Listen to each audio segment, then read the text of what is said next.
المؤمن يبشر في الدنيا بعمله الصالح من عدة وجوه. أولا، إذا شرح الله صدره للعمل الصالح وصار يطمئن إليه ويفرح به، كان هذا دليلا على أن الله تعالى كتبه من السعداء، لقول الله تبارك وتعالى: فأما من أعطى واتقى وصدق بالحسنى فسنيسره لليسرى.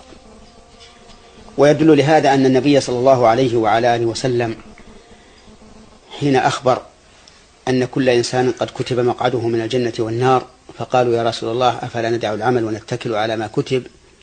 قال: اعملوا فكل ميسر لما خلق له. ثم قرأ: فأما من أعطى واتقى وصدق بالحسنى فسنيسره لليسرى، وأما من بخل واستغنى وكذب بالحسنى فسنيسره للعسرى.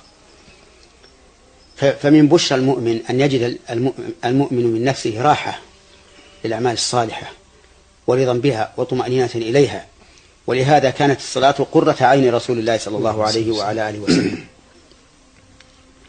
ومن البشرى للمؤمن أن يثني الناس عليه خيرا، فإن ثناء الناس عليه بالخير شهادة منهم له على أنه من أهل الخير.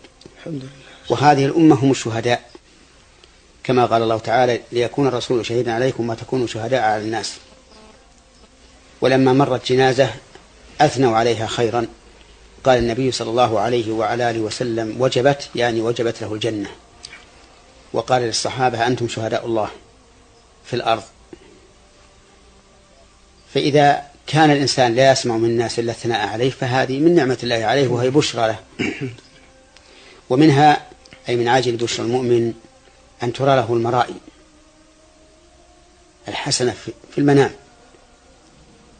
يأتيه هذا ويقول: رأيت كذا ورأيت كذا، والثاني يقول: رأيت كذا ورأيت كذا، أو يرى هو بنفسه لنفسه خيرا، فإن هذه من عاجل بشرى المؤمن.